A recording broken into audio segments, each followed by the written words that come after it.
मराठवाड्यातला प्रत्येक मतदारसंघ सध्या रडारवर आहे। त्याचं महत्त्वाचं कारण म्हणजे जरांगे फॅक्टर। मराठा समाजाचं आरक्षणासाठी झालेलं आंदोलन आणि त्यामुळे अन्य जात समूहांचं देखील झालेलं ध्रुवीकरण महत्त्वाचं ठरू लागलंय। अशा वेळी मराठवाड्यातल्या प्रत्येक मतदारसंघात जातीय समीकरणं विचारात घेतली जातील असं बोललं जातंय। जरांगे पाटलांनी देवेंद्र फडणवीस यांना जोरदार विरोध केलाय। पर्यायानं देवेंद्र फडणवीस यांच्यासोबत घनिष्ठ संबंध असणारे आणि भाजपच्या तिकिटावर उभ्या राहिलेल्या उमेदवारांना मराठा फॅक्टर अडचणीचं ठरेल असे दावे केले जात आहे। याच फॅक्टरवर महत्त्वाचा ठरणारा मतदारसंघ म्हणजे लातूर जिल्ह्यातला औसा विधानसभा मतदारसंघ। एकेकाळी देवेंद्र फडणवीसांचे स्वीय सहाय्यक असणारे अभिमन्यू पवार इथून दुसऱ्यांदा निवडणूक लढवत आहेत। भाजपच्या कमळ चिन्हावर ते उभे आहेत, तर त्यांच्या विरोधात ठाकरे गटाचे दिनकर माने रिंगणात आहेत। दोन्ही उमेदवार मराठा, पण भाजपचे उमेदवार जरांगे पाटलांच्या रडारवर असलेल्या फडणवीसांचे खास। साहजिकच जातीय राजकारणावर निवडणूक गेली तर अभिमन्यू पवारांच्या पथ्यावर पडेल की ठाकरेंचे उमेदवार असलेले दिनकर माने यांच्या पथ्यावर पडेल, समजून घेऊयात या व्हिडिओतून। नमस्कार, मी सुमित आणि तुम्ही पाहताय बोलबिडूची खास सिरीज मतदारसंघाचं राजकारण। तर सुरुवात करूया ती औसा मतदारसंघातल्या राजकीय समीकरणांपासून। लातूर जिल्ह्यातल्या औसा मतदारसंघात जितका मराठा तितकाच लिंगायत समाज, दोन्ही समाजाची लोकसंख्या तुल्यबळ, त्याचसोबत दोन्ही समाज राजकीय पातळीवरती एकदम अलर्ट असणारे समाज। आकडेवारीच्या पातळीवर इथं 24% मराठा तर 22% लिंगायत समाज असल्याचं सांगण्यात येतं। आता लिंगायत समाजाचे असणाऱ्या बसवराज पाटील गेल्या वेळी काँग्रेसकडून उमेदवार होते। त्यांच्या विरोधात भाजपनं इथून मराठा समाजाच्या अभिमन्यू पवार यांना मैदानात उतरवलं होतं। बसवराज पाटील यांना मानणारा लिंगायत समाजात मोठा वर्ग आहे, त्यामुळे गेल्या टर्ममध्ये लिंगायत समाज पूर्णपणे बसवराज पाटील यांच्या मागे उभा राहील असं बोललं जात होतं। पण निकालाच्या दिवशी हे चित्र दिसलं नाही। अनपेक्षितपणे नवखे असणाऱ्या अभिमन्यू पवारांना लिंगायत बहुल भागातून देखील लीड मिळालं। याचं कारण त्यांच्या राजकीय फिल्डिंगला देण्यात आलं। असो, तर सध्या इथली जातीय समीकरणं कशी बसली आहेत ते पाहूयात। ठाकरेंकडून मराठा समाजातून येणाऱ्या दिनकर माने यांना तिकीट देण्यात आलंय। त्यांच्या विरोधात असलेले अभिमन्यू पवार हे देखील मराठा, मात्र मानेंना तिकीट देणंच मवियाच्या जात फॅक्टरच्या पराभवाचं कारण ठरू शकतं असं म्हणण्याचं महत्त्वाचं कारण म्हणजे श्रीशैल्य उडगे यांना टाळणं। जागा वाटपात हा मतदारसंघ काँग्रेसकडे राहावा यासाठी अमित देशमुख यांनी स्वतंत्र यंत्रणा लावली होती। जाहीर सभांमधून त्यांनी औसाची जागा काँग्रेस लढवेल, दिल्लीतून तिकीट आणण्याची जबाबदारी आपली असेल अशी विधानं केली होती।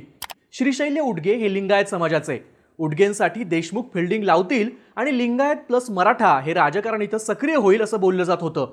मात्र ठाकरेंनी ही जागा हट्टाने आपल्याकडे राखून ठेवली। यापूर्वीचा मतदारसंघाचा इतिहास पाहिला तर इथं सर्वाधिक वेळेस काँग्रेसचा आमदार राहिला असल्यानं इथून काँग्रेस जागा वाटपात ही जागा आपल्याकडे सोडवून घेईल असं बोललं जात होतं। मात्र काँग्रेसच्या जागेपेक्षा प्रभावी फॅक्टर होता तो लिंगायत समाजातून येणाऱ्या उडगेंच्या उमेदवारीचा। लिंगायत समाजातून येणाऱ्या उडगेंना उमेदवारी मिळत असेल तर लिंगायत समाज यावेळी मवियाच्या उमेदवाराच्या मागे उभं राहील असं बोललं जात होतं। मात्र ते झालं नाही आणि अगोदरच मवियावर नाराज असणाऱ्या लिंगायत समाजाचं ध्रुवीकरण महायुतीच्या बाजूने होऊ लागलं। आता लिंगायत समाजाचं ध्रुवीकरण महायुतीच्या उमेदवाराच्या मागे होण्यासाठी उडगेंची उमेदवारी टळणं हे जसं महत्त्वाचं ठरतं, तसं अन्य फॅक्टर देखील महत्त्वाचे ठरतात। एकतर अभिमन्यू पवारांना गेल्या वेळी लिंगायत समाजातून देखील मोठं मताधिक्य मिळालं होतं। मराठा विरुद्ध लिंगायत या राजकारणात देखील बसवराज पाटलांसारखा उमेदवार समोर असताना त्यांनी मोठं मतदान घेतलं होतं। वेगवेगळ्या कारणांमुळे हे घेतलं असं बोललं गेलं। एकतर अभिमन्यू पवारांच्या बाबतीत ते जातीचं राजकारण करत नाही हे परसेप्शन दृढ आहे। दुसरी गोष्ट, राष्ट्रीय राजकारणात लिंगायत समाज भाजपकडे आकर्षित झालेला आहेच। सध्याच्या स्थितीत लिंगायत समाजातून येणारे बसवराज पाटील अभिमन्यू पवारांसोबत आहेत। अजित गोपछडे यांना राज्यसभा देऊन भाजपनं इथं लिंगायत समाजाचं राजकारण भक्कम केलं आहे। तसंच अर्चना चाकूरकर पाटील यांनी देखील भाजपमध्ये प्रवेश केल्यानं इथंही लिंगायत समाज भाजपसोबत जोडला गेल्याचं चित्र आहे। थोडक्यात जातीच्या फॅक्टरवर दोन मराठा उमेदवार समोर असताना अभिमन्यू पवारांच्या बाजूनं लिंगायत समाजाचं ध्रुवीकरण होताना दिसतंय। मुद्दा राहतो तो मराठा समाजाचा। दिनकर मानेंना उमेदवारी देऊन ठाकरेंनी मराठा कार्ड खेळल्याची चर्चा आहे। पर्यायानं अभिमन्यू पवारांच्या मागे किती मराठा मतदार राहतात यावर गणितं अवलंबून असतील असं बोललं जात आहे। पण मराठा समाजाचं ध्रुवीकरण मानेंच्या मागे होऊ शकतं का, तर याच्या मर्यादा अनेक असल्याचं स्थानिक पत्रकार सांगतात। एकतर मराठा मतदार आपल्या कामातून आपल्या मागे खेचून घेण्यात पवारांना गेल्या 5 वर्षात बरंच यश आल्याचं बोललं गेलंय।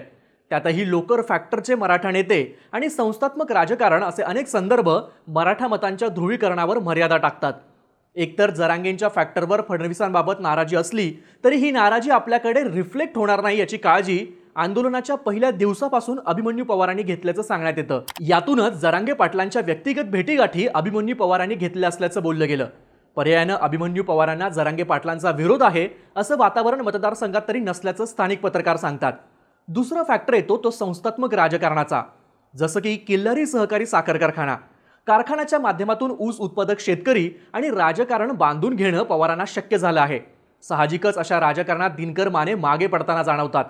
ठाकरेंनी देखील मराठा समाजाच्या आरक्षणाच्या मुद्द्यावर काहीच केलं नाही. मराठा मूक मोर्चा निघत होते तेव्हा मुका मोर्चा म्हणून मराठा मोर्चाची संभावना केली होती. हा फॅक्टर देखील राजकीयदृष्ट्या सजग असलेल्या मराठा समाजात असल्याचं दिसून येतं. अशावेळी ठाकरेंकडे राहतात ती मुस्लिम मतं. मात्र लोकसभेत जो मुस्लिम समाज मोदी यांच्या विरोधात मबियाकडे झुकला होता तो आता लोकल फॅक्टरवर सत्ताधारी असलेल्या स्थानिक उमेदवाराकडे झुकताना दिसून येतोय. अभिमन्यू पवारांनी 11% असलेल्या मुस्लिम समाजाची पेरणी 5 वर्षांपासूनच करण्यास सुरुवात केली होती असं सांगितलं जात आहे.